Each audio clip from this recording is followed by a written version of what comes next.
सर्वनाम पढ़ना है हमको आज। इसके पीछे हमने क्या पढ़ा था? संज्ञा। संज्ञा को पहले रिवीजन कर लेंगे थोड़ा सा, है ना। संज्ञा के कितने प्रकार देखे थे हमने, बताओ जरा। संज्ञा के 2 प्रकार होते हैं। कौन कौन से होते हैं? मूल रूप से 2 प्रकार होते हैं ना। एक होता है आपका यथार्थवाचक संज्ञा और एक होते है कौन सी संज्ञा?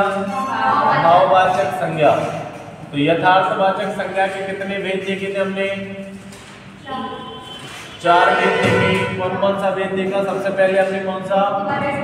व्यक्तिवाचक संज्ञा, जातिवाचक संज्ञा, द्रव्यवाचक और समूहवाचक संज्ञा।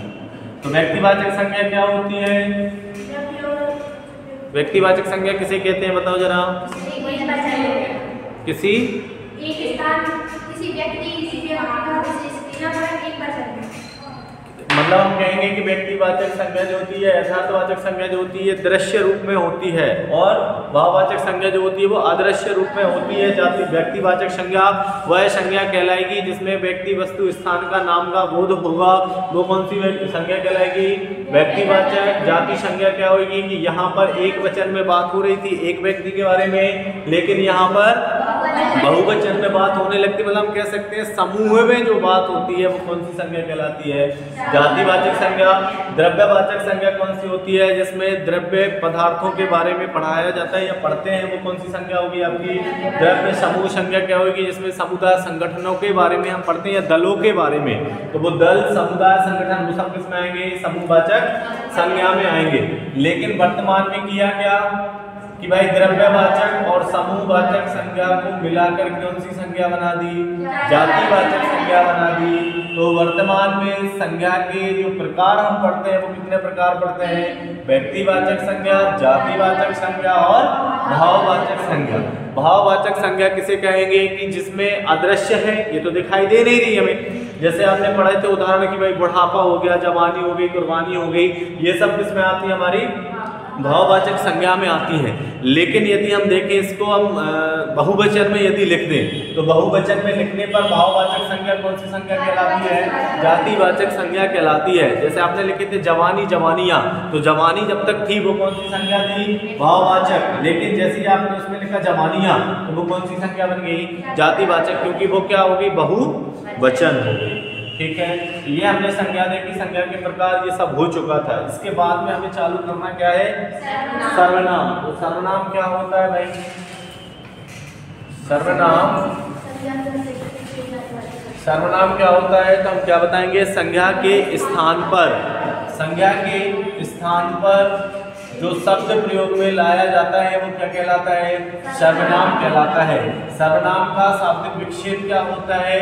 तो देखो जरा, सर्व प्लस नाम। सर्व मतलब क्या है? सबका। और ये क्या है? मतलब इसमें हम पढ़ेंगे क्या?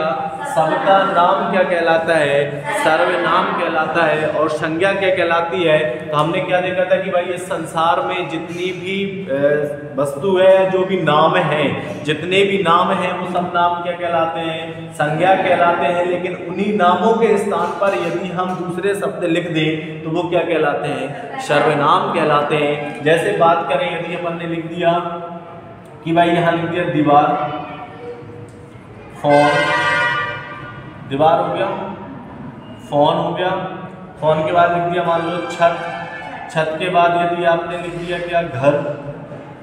ठीक है, ये लिख दिया। तो ये दीवार, फोन, छत, घर जब तक लिखा है, या मान लो किसी का नाम भी लिख दिया, मान लो यहाँ लिख दिया मोहन।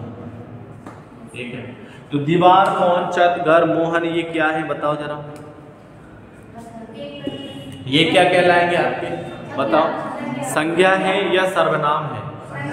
संज्ञा है। क्यों? क्योंकि हमने देखा कि संसार में जितने भी नाम हैं वो सब नाम हमारे क्या कहलाते हैं? संज्ञा कहलाते हैं। दीवार है तो दीवार का भी नाम है, इसलिए हम इसको दीवार कहते हैं। फोन है तो उसका भी नाम है, इसलिए वो फोन है। छत है, घर है, मोहन है, ये भी नाम है। तो ये सब क्या है? हमारे संज्ञा। ये सब क्या है हमारे संज्ञा। लेकिन हम इनके स्थान पर चेंज कर दें, जैसे मैंने लिख दिया यहाँ सब में वह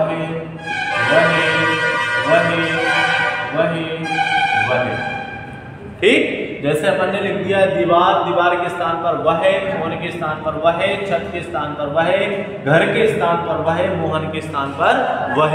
तो वह लिखा मतलब इसके स्थान पर लिख दिया, और स्थान पर जब शब्द चेंज होएगा तब ये सब क्या कहलाएंगे, आपके सर्वनाम कहलाएंगे। जब तक हम कहेंगे यह दीवार है, ठीक है, तो दीवार आपका नाम आ रहा है वहां, ठीक। यदि दीवार के स्थान पर लिख दिया वह, यह, वह, तो ये सब क्या है, सर्वनाम, ये संज्ञा नहीं होगी। तो ध्यान रखना, तो संज्ञा के स्थान पर जो परिवर्तन होएगा वही क्या कहलाता है, सर्वनाम कहलाता है।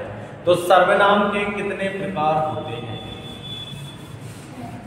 बताइए, सर्वनाम के कितने प्रकार होते हैं। सर्वनाम के प्रकार, सर्वनाम के जो प्रकार होते हैं कितने होते हैं, 6 प्रकार होते हैं। 6 प्रकार कौन कौन से होंगे। सबसे पहले आता है पुरुषवाचक सर्वनाम। नंबर 1 सर्वनाम कौन सा है, पुरुषवाचक सर्वनाम। नंबर 2 सर्वनाम कौन सा होता है, निश्चयवाचक सर्वनाम। नंबर 3 जो सर्वनाम होएगा वो कौन सा होएगा, अनिश्चयवाचक सर्वनाम। और नंबर 4 जो होएगा वो क्या होएगा, संबंधवाचक सर्वनाम। संबंधवाचक है। और नंबर 5 जो होएगा वो कौन सा सर्वनाम होता है, प्रश्नवाचक सर्वनाम होता है। और नंबर 6 जो होता है वो कौन सा सर्वनाम होता है, निजवाचक सर्वनाम होता है। ठीक है, तो संज्ञा हमारी होती है कितने प्रकार की, 2 प्रकार की, लेकिन हम उसको पढ़ते कितने प्रकार में, 3। और यदि हम सर्वनाम की बात करें तो सर्वनाम जो होता है हमारा उसके कितने प्रकार होते हैं, 6 प्रकार होते हैं, ये चीज ध्यान रखना। ठीक है, अब पुरुषवाचक सर्वनाम क्या होता है बताओ जरा।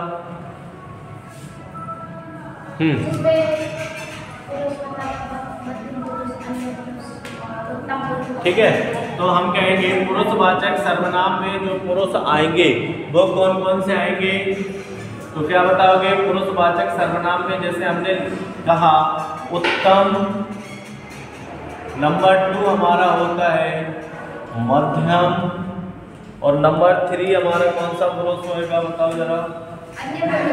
नंबर 3 हमारा होता है अन्य पुरुष। यहाँ लिख देंगे अपन क्या, अन्य पुरुष। ठीक है,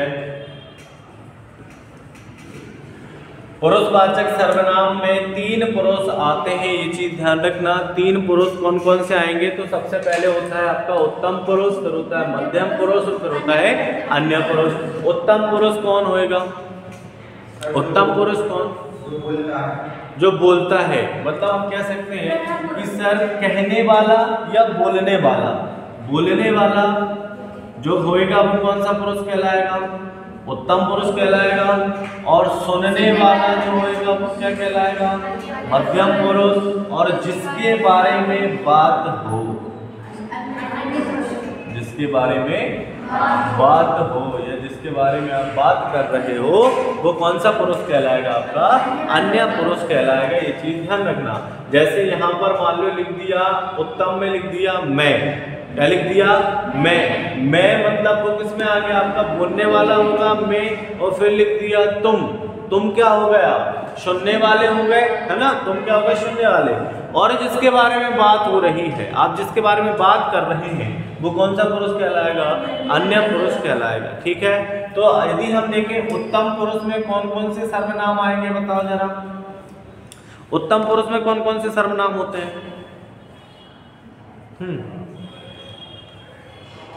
कैसे सर्वनाम बनाएंगे अपन, बताओ। उत्तम पुरुष में बोलने के लिए जैसे अपन ने लिखा एक मैं एक सर्वनाम हो गया। उसके लिए जैसे अपन ने प्रयोग में लेकर आए मैं, तो ये तो हो गया एक के लिए, मतलब आई हो गया। मैं मतलब अकेले स्वयं में जब खड़ा था तो मैं, मेरी। और हम जब समूह में हैं, समूह में यदि हम खड़े तो हम ये तो नहीं कहेंगे मैं, हम क्या बोलेंगे, हम मतलब शब्द। तो यहाँ पर लिख देंगे हम।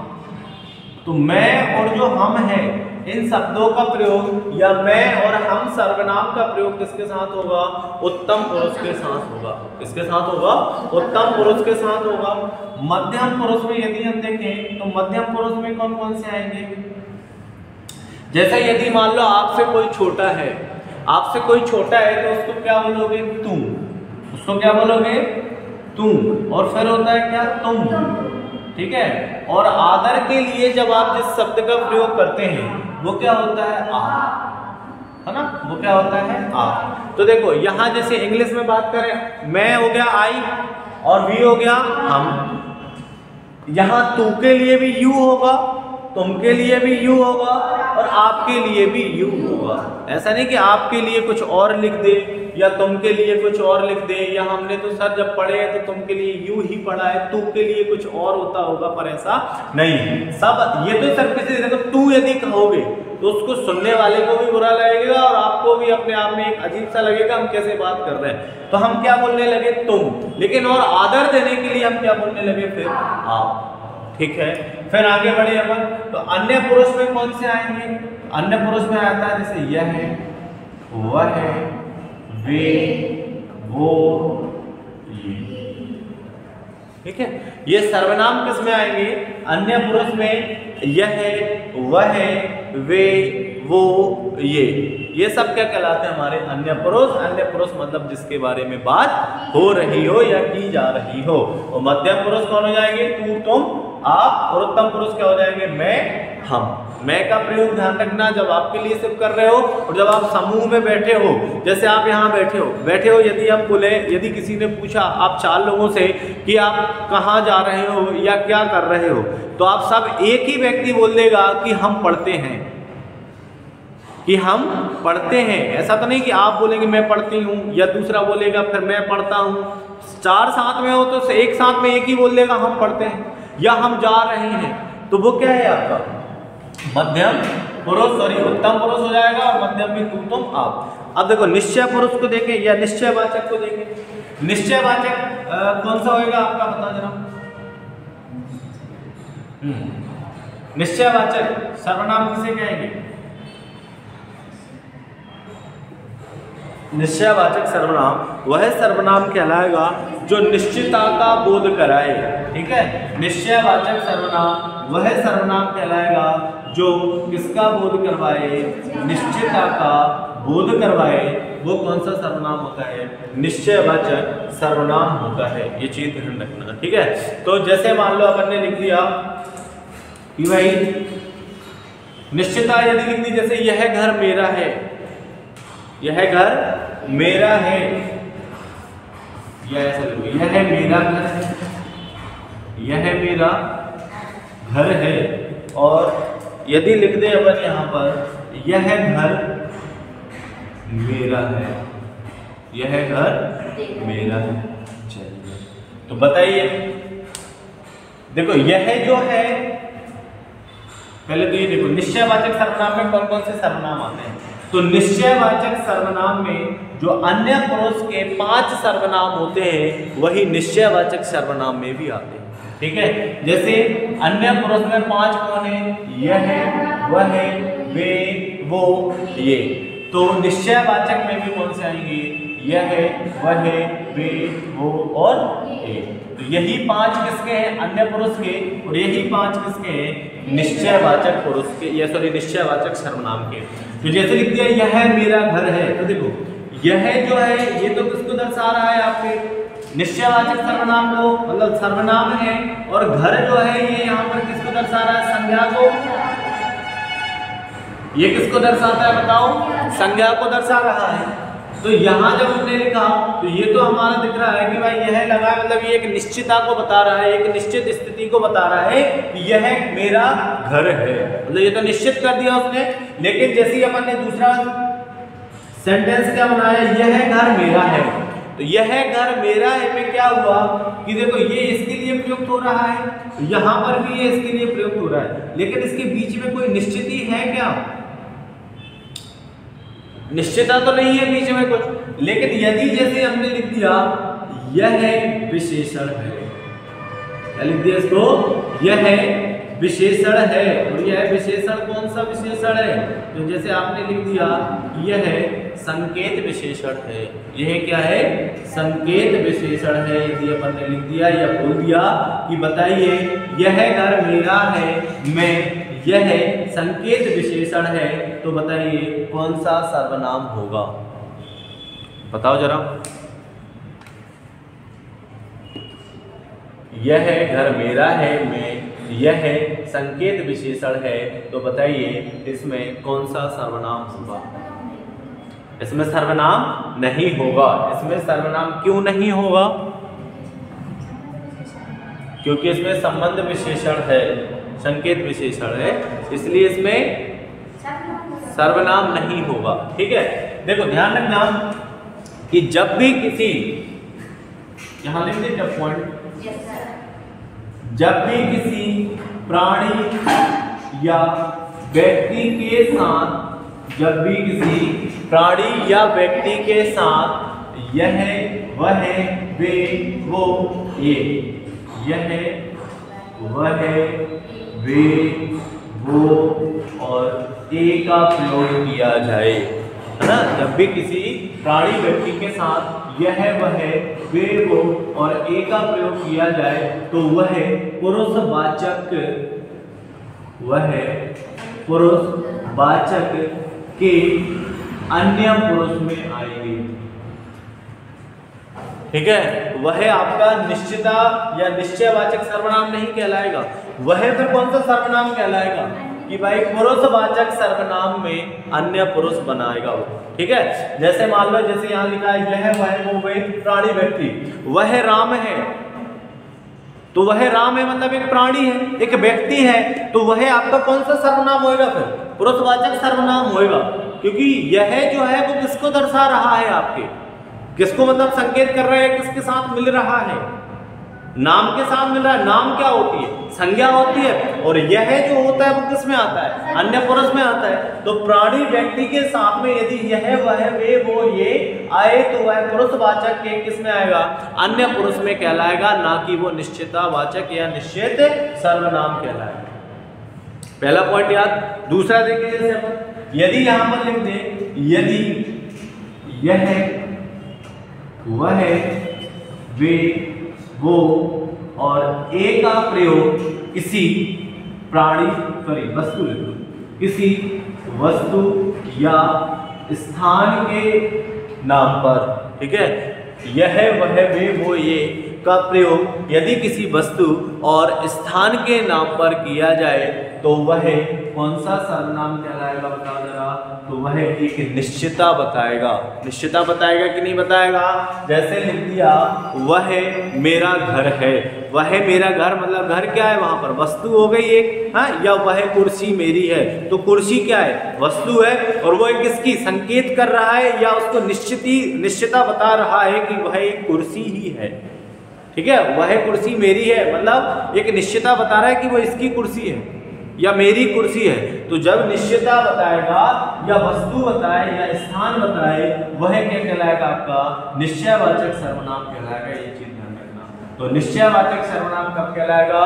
जब वह वस्तु स्थान का बोध कराए, वो कौन सा सर्वनाम कहलाएगा? निश्चयवाचक सर्वनाम कहलाएगा। और वह यदि यह, वह, वे, वो, ये प्राणी व्यक्ति के साथ मिलकर बोध कराए तो वो कौन सा सर्वनाम में आएगा? पुरुषवाचक सर्वनाम में आएगा। और पुरुषवाचक सर्वनाम का कौन सा पुरुष कहलाएगा? अन्य पुरुष कहलाएगा। क्लियर हुआ यहाँ तक? दूसरा, तीसरा पॉइंट क्या होता है कि यदि अभी अनिश्चयवाचक, अभी आपका निश्चयवाचक पूरा हुआ ही कहाँ है? अभी पूरा ही नहीं हुआ। जब पूरा होगा तभी तो अनिश्चयवाचक आएगा। शांति पकड़ो। देखो, यदि यह, वह, वे, वो, ये का प्रयोग किसी संज्ञा के पहले लिख दिया जाए। ध्यान रखना इस चीज को, है ना। यदि यह, वह, वे, वो और ए का प्रयोग किसी संज्ञा के ठीक पहले लिख दिया जाए या ठीक पहले बोल दिया जाए तो वह कौन सा विशेषण कहलाएगा? संकेतवाचक विशेषण कहलाएगा, तो वह संकेतवाचक विशेषण कहलाता है। ठीक है, ये क्या कहलाएगा? संकेतवाचक विशेषण कहलाएगा, ना कि निश्चयवाचक सर्वनाम। ये दोनों चीजें याद रखना कि यदि यह वह वे वो ये का प्रयोग प्राणी व्यक्ति के साथ यदि कर दिया जाए तो वह निश्चयवाचक सर्वनाम ना कहलाकर वह क्या कहलाएगा? पुरुषवाचक सर्वनाम का अन्य पुरुष कहलाएगा। और यदि यह वह वे वो ये का प्रयोग वस्तु और स्थान के साथ यदि बोध कराया जाए तो वह कौन सा वाचक कहलाएगा? निश्चयवाचक सर्वनाम कहलाएगा। और यदि यह वह वे वो ये का प्रयोग संज्ञा के ठीक पहले लिख दिया जाए या संज्ञा के ठीक पहले कर दिया जाए तो वह निश्चयवाचक सर्वनाम ना होकर वह संकेतवाचक विशेषण कहलाता है। ये चीज ध्यान रखना, ठीक है। जैसे यहाँ हमने लिखा था यह मेरा घर है, यह मेरा घर है।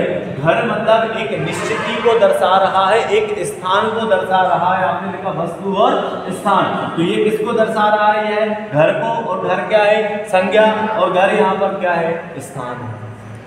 ठीक है, तो यह जब स्थान को दर्शाए कौन से शब्द? यह वह वे वो और ये जो सर्वनाम है, यदि वस्तु स्थान को दर्शा रहा है तो ये वाला जो सेंटेंस हमारा है कि लिख दिया उसने यह मेरा घर है, में कौन सा सर्वनाम होगा? तो फिर हम जैसे स्थान देखा और यह देखा, हमने टिक लगा देंगे, निश्चयवाचक सर्वनाम कहलाएगा। लेकिन यदि वहां लिख दिया यह घर मेरा है, यह घर मेरा है का मतलब क्या है? कि घर तो यहाँ पर क्या है? संज्ञा। घर यहाँ पर क्या है बताओ? संज्ञा है, घर संज्ञा। और हमने लाइन लिखी है कि यदि यह वह वे वो ये का प्रयोग संज्ञा के ठीक पहले कर दिया जाए या इनको संज्ञा के ठीक पहले लिख दिया जाए तो ये संज्ञा थी, ये संज्ञा थी। संज्ञा के ठीक पहले हमने लिख दिया यह, लिखा हमने यह, तो यह लिखा तो वो क्या कहलाया? संकेतवाचक विशेषण कहलाया, ना कि वह निश्चयवाचक सर्वनाम कहलाया। समझ गए बात के लिए? तीनों पॉइंट क्या है आपके?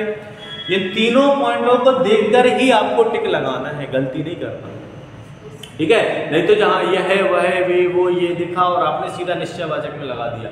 आपको सेंटेंस को पढ़ना है कि संज्ञा पहले, जो संज्ञा है वो सर्वनाम के ठीक बाद में तो नहीं है। यदि ठीक बाद में आ रहा है तो फिर वो आपका सर्वनाम नहीं होगा, वो आपका क्या होगा?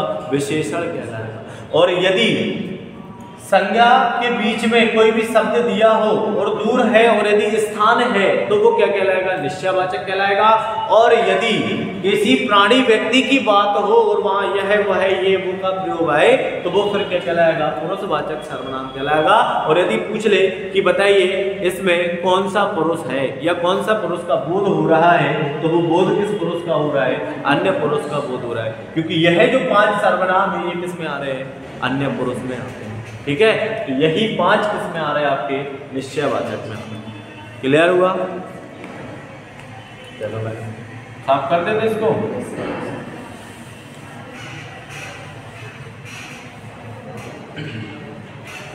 चलिए अब देखिए अपन किसको? अनिश्चयवाचक सर्वनाम। अनिश्चयवाचक सर्वनाम में क्या आएगा बताओ?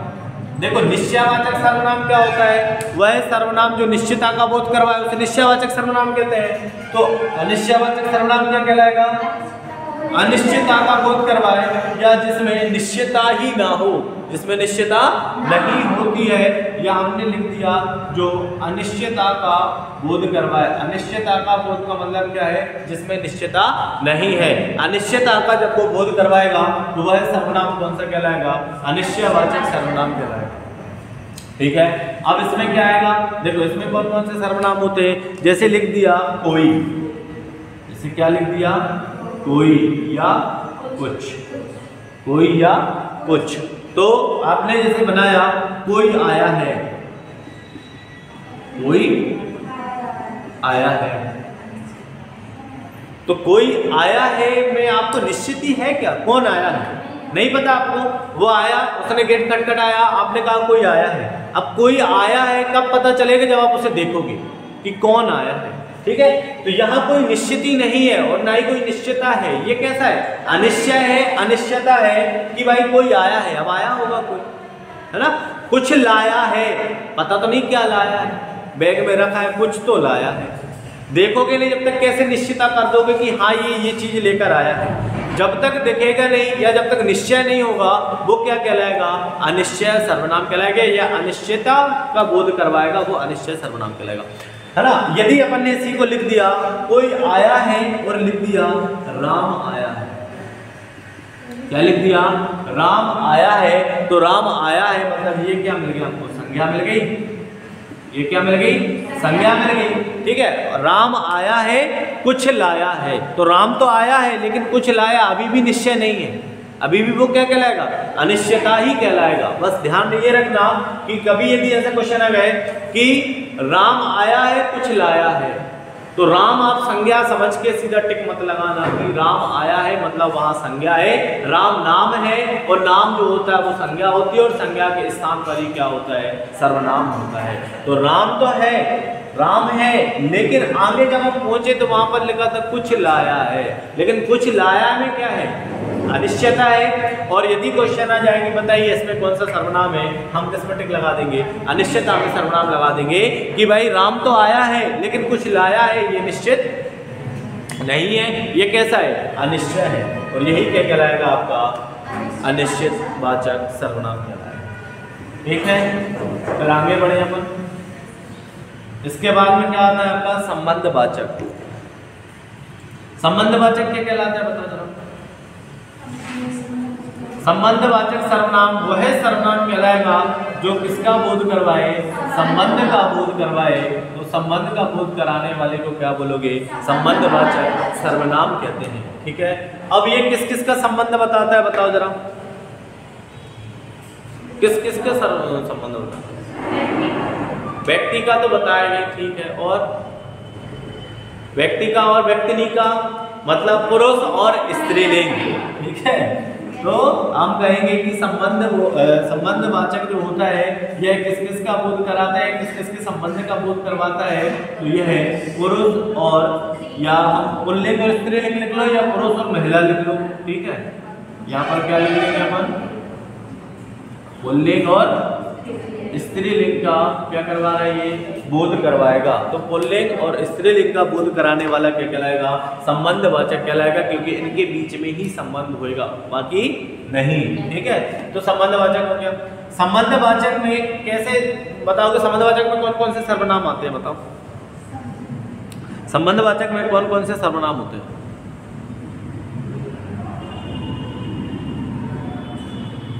हाँ कौन कौन से होते हैं सर्वनाम। आप जैसे घर में हो, आपके भाई हैं, बहन हैं, कैसे आप संबंध करते हो, मेरी बहन है, मेरा भाई है, मेरे पापा है। ठीक है, तो इसमें क्या आएंगे आपके जो सर्वनाम होंगे वो क्या हो जाएगा, मेरा, मेरी, मेरे, ये तीन सर्वनाम ही होते हैं। ठीक है, इसके बाद में जैसे लिखा मेरा, मेरी, मेरे, अब और क्या लिख सकते हैं अपन इसमें, हमारा, हमारी, हमारे। ठीक है, फिर हम क्या कह सकते हैं, तुम्हारा, तुम्हारी, तुम्हारे। ठीक है, और क्या कह सकते हैं अपन इसको, जैसे तुम्हारा, तुम्हारी, तुम्हारे, और क्या बोलोगे इसको, उसका, उसका, उसकी। ठीक है, और क्या बोल देंगे अपन, उसका, उसकी, उसके, और फिर उनका, उनकी, उनके, और फिर जिसका, जिसकी, जिसके। समझ गए बात के लिए।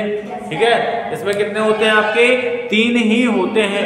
तीन कौन से होते हैं, जैसे मेरा, मेरी, मेरे, यदि ये याद हो गए तो फिर सब याद हो गए, हमारा, हमारी, हमारे, तुम्हारा, तुम्हारी, तुम्हारे, फिर उसका, उसकी, उसके, उनका, उनकी, उनके, जिसका, जिसकी, जिसके, तू, तुम, आप, है ना। तो जो आप है, जैसे तुम, ये यहाँ पर लिखते हैं तुम्हारा, तुम्हारी, तुम्हारे, तो हम आपका भी लिख सकते हैं यहाँ पर, आप, आपकी, आपके, ठीक, क्या लिख सकते हैं, आप, आपकी, आपके।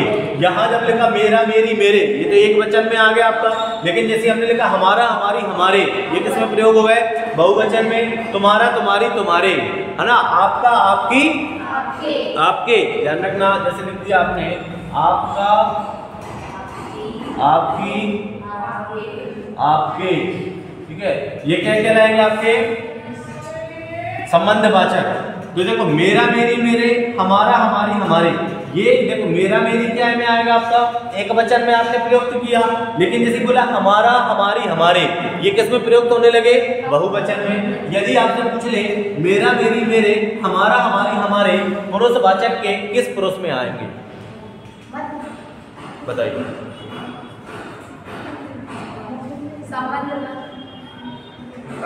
हाँ, उत्तम पुरुष में आएंगे। कौन से पुरुष में आएंगे, ये उत्तम पुरुष में आएंगे। जैसे ही देखा हमने तुम्हारा, तुम्हारी, तुम्हारा, तुम्हारी, तुम्हारे, आपका, आपकी, आपके, ये किस पुरुष में आएंगे, आपके मध्यम पुरुष में आएंगे। किस पुरुष में आएंगे, ये मध्यम पुरुष में आएंगे। जैसे ही आगे बढ़े हमने देखा उसका, उसकी, उसके, उनका, उनकी, उनके, जिसका, जिसकी, जिसके, ये किस में आएंगे आपके, अन्य पुरुष में आएंगे। ये किस में आएंगे, अन्य पुरुष में आएंगे, क्योंकि यहाँ पर जो बात हो रही है वो किस व्यक्ति के साथ हो रही है, अन्य व्यक्तियों के साथ हो रही है, जिसका, जिसकी, जिसके, या उनका, उनकी, उनके। और ये अन्य पुरुष कौन से कहलाते हैं बताओ, जिसके बारे में बात हो रही हो वो अन्य पुरुष कहलाते हैं। और सुनने वाला कौन सा हो जाएगा आपका, मध्यम, और बोलने वाला किसका हो जाएगा, उत्तम पुरुष हो जाएंगे। क्लियर हुआ, याद रहेगा, चलिए ठीक है। अब देखो यहाँ पर जो संबंधवाचक है तो संबंध कारक भी होते हैं। संबंधवाचक है, संबंध कारक। संबंधवाचक जब ही बनेगा तब संबंध कारक की विभक्ति होगी। बगैर संबंध कारक की विभक्ति के संबंधवाचक सर्वनाम बनेंगे। ठीक है, जैसे देखो यहाँ पर लिख दिया आपने तुम्हारा, तुम्हारी, या हमारा, हमारा, या आपका, आपकी। ठीक है, अब संबंध कारक की जो विभक्ति होती है वो कौन कौन सी होती है? Very good. और संबंध कारक जो होता है, संबंध कारक की कितनी विभक्ति होती है? 9। संबंध कारक की कितनी विभक्ति होती है? 9 विभक्ति होती है। तो 9 विभक्ति जो होगी सबसे पहले क्या होगी, जैसे का, के, का की हो गई और के हो गई, का की, के। नंबर 2 होता है रा, री, रे। और नंबर 3 पे अपन लिख सकते हैं क्या? ना, नी, ने। ठीक है, तो नानी ने काकी के रारी रे। ठीक है, या काकी के रारी रे नानी ने। तो 3, 3 6 और 3 9। ठीक है, तो हम कह सकते हैं कि हमारे पास में इनको नाम नंबर ना दो, पॉइंट में लिखेंगे। तो 3 ये और 3 ये। तो ये कितने हो गए हमारे पास? 9। जो 9 विभक्ति हमने लिखी है वो कौन सी विभक्ति है? संबंध कारक की 9 विभक्ति होती है। और इन्हीं 9 विभक्तियों से मिलकर जो सर्वनाम बनता है वो सर्वनाम कौन सा कहलाता है? संबंधवाचक सर्वनाम कहलाता है। ठीक है, जैसे हमने लिखा मान लो जिसकी लाठी उसकी भैंस, जिसकी लाठी उसकी भैंस। ठीक है, तो देखो जिसकी लाठी उसकी भैंस, जो जिस है, जिस, उस, आपने पीछे लिखा था जिसका, जिसकी, जिसके। तो जिस जो है आपका वो क्या है यहाँ पर? संबंधवाचक है। ये क्या है आपका? मतलब ये संबंध बता रहा है। और की जो है ये क्या है? कारक है। की क्या है आपका? कारक है। कौन सा कारक है आपका? संबंध कारक है। उस क्या है आपका यहाँ पर? संबंध बता रहा है आपका। और की यहाँ पर भी क्या मिल गया आपको? संबंध कारक की विभक्ति मिल गई। ये भी संबंध कारक की विभक्ति। ठीक है, तो यदि आपने लिख दिया जिस लाठी उस भैंस, तो बताओ ये कुछ दर्शा रहा है क्या आपको? नहीं दर्शा रहा। और ना ही ये आपको बता रहा है कि संबंधवाचक या नहीं, ये संबंध ही नहीं है। लेकिन लिखा जिसकी लाठी उसकी भैंस, तो जिसकी जो आ रहा है ये क्या है? आपकी कारक की विभक्ति हो गई, और उसकी में भी की क्या है? आपकी कारक की विभक्ति हो गई। तो इन विभक्तियों से मिलकर ही कौन सा सर्वनाम बनता है? संबंधवाचक सर्वनाम बनता है। अब इसको यदि अपन लिख दें यहाँ पर जिसकी लाठी उसकी भैंस, और इसको लिख दिया मोहन की लाठी मोहन की भैंस, मोहन की लाठी मोहन की भैंस, या अपनी लाठी भी लिख सकते हो आप लोग, है ना? जैसे आपको लिखना है अपना नाम लिख सकते हो, भैंस ही नहीं है, हाँ तो कछू भी होगी उसके साथ लिख देना, गैया हो तो गैया के साथ, है ना? मोहन की लाठी मोहन की भैंस। तो देखो मोहन की, मोहन की, मोहन यहाँ क्या हो गया बताओ? संज्ञा हो गई। की मतलब कारक विभक्ति हो गई। फिर लाठी मोहन की भैंस, फिर यहाँ संज्ञा और फिर कारक विभक्ति। की जो लग रहा है वो की कौन से कारक की विभक्ति है? संबंध कारक की। और जब संबंध कारक की विभक्ति लगेगी वो कौन सा सर्वनाम कहलाएगा? संबंधवाचक सर्वनाम कहलाएगा। समझ के बात के लिए फिर जैसे मान लो लिख दिया यह पुस्तक का भी लिख सकते हो आप, है ना? पुस्तक का कैसे लिखोगे? या वह पुस्तक मेरी है, उसके लिए क्या बनाएंगे बताओ जरा? ये क्या बनेगा आपका? वह, यहां से लिखो वह पुस्तक उसकी है। अब इसमें कौन सा सर्वनाम होगा? उसकी है। सर्वनाम की बात करें तो संज्ञा आ गई। संगीतवाचक सर्वनाम हो गया। ठीक है, तो वह पुस्तक उसकी है, वह हमारा क्या मिल रहा है बताओ जरा? अन्य पुरुष में भी है और यह किसमें भी है? निश्चय में भी है। वह पुस्तक, वह के जस्ट बाद में संज्ञा आ गई, वह के जस्ट बाद में क्या आ गई? संज्ञा आ गई। और वह जो होता है वो क्या होता है? आपका विशेषण होता है। वह क्या होता है? विशेषण। और यहाँ पर क्या लग गई? संज्ञा। और उसकी के बाद जब हम गए तो वहां पर हमको क्या मिल गया? उस जो मिल गया वो क्या मिला है बताओ जरा? उस क्या मिला है हमको? यहाँ पर संबंधवाचक का मिल गया, और की क्या मिल गया? कारक मिल गया। तो इसमें सर्वनाम जो होगा वो कौन सा सर्वनाम बन गया? संबंधवाचक सर्वनाम ही कहलाएगा वो, ठीक है? क्योंकि यहाँ पर लास्ट में जाके हमको उसका संबंध ही बता रहा है कि ये पुस्तक किसकी है? उसकी है। यह पुस्तक किसकी है? यह पुस्तक उसकी है। तो ये क्या बता रहा है? संबंध ही तो बता रहा है। और हमने क्या सीखा कि वह सर्वनाम जो संबंध का बोध कराए वो सर्वनाम क्या कहलाता है? संबंधवाचक सर्वनाम कहलाता है। और संबंधवाचक सर्वनाम संबंध कारक विभक्ति से मिलकर बनता है, ठीक है? ये चीज ध्यान रखना। इसके बाद में आ जाएगा प्रश्नवाचक सर्वनाम। प्रश्नवाचक सर्वनाम क्या होगा? तो ये सरल है। प्रश्नवाचक सर्वनाम वह सर्वनाम जो प्रश्न पूछे जाने का बोध कराए वह क्या कहलाएगा? प्रश्नवाचक सर्वनाम कहलाएगा। तो वह सर्वनाम जो प्रश्न पूछे जाने का क्या कराए? बोध कराए, वह क्या कहलाएगा? प्रश्नवाचक सर्वनाम कहलाएगा, है ना? जैसे कौन आया, कब आया, क्यों आया, क्या लाया, कहां से आया, ठीक है? क्यों गया। तो आपके पास में कब हो गया, जैसे कब, क्यों, क्या, कैसे। तो ये सब क्या प्रश्न ही तो पूछ रहे हो, है ना? जैसे मान लो आप जैसे पढ़ा रहे हैं हम आपको सर्वनाम, आपने कहा कैसे सर, तो ये आपका प्रश्न हुआ कैसे। तो जब आपने कहा कैसे सर, तो कैसे क्या हो गया आपका यहाँ पर? प्रश्नवाचक सर्वनाम हो गया, ठीक है? मतलब है कि वह सर्वनाम जो प्रश्न करने का या पूछे जाने का बोध करवाता है वो सर्वनाम कौन सा कहलाता है? प्रश्नवाचक सर्वनाम कहलाता है। इसके बाद में आता है निजवाचक सर्वनाम। निजवाचक सर्वनाम क्या होगा? निजवाचक सर्वनाम क्या होगा? निजी हो। अच्छा, क्या बात कर का है तुम्हारा निजी है? निजी नहीं बोलेंगे। निजवाचक सर्वनाम में सिर्फ एक शब्द का ध्यान रखना, वो है आप। वो क्या है? आप। आप जो शब्द है या आप जो सर्वनाम है आप शब्द किसके लिए प्रयुक्त होता है? आदर के लिए। किसके लिए? आदर के लिए। और यदि आप शब्द आदर के लिए प्रयुक्त ना होकर वह किसके लिए प्रयुक्त हो जाए?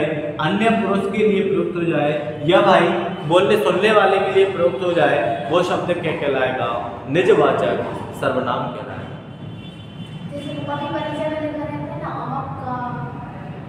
हाँ, जैसे मान लो लिख दिया माँ आप सो जाओ, है ना? जैसे लिख दिया, आप जैसे घर में लेट हो जाते होगे, माँ आप सो जाओ, मैं अपने आप से खा लूंगा या सो जाऊंगा। ठीक है, माँ आप सो जाओ, तो माँ आप, यहां तो आदर हुआ, माँ का आदर किया आपने, माँ आप सो जाओ, मैं अपने आप से खा लूंगा। मतलब जो आप जो हो रहा है वो किसके लिए प्रयुक्त हो रहा है? बताओ जरा। सुनने वाले के लिए हो रहा है ना। सुनने वाले को आप माँ को सुना रहे हो कि माँ आप सो जाओ, मैं अपने आप से खा लूंगा।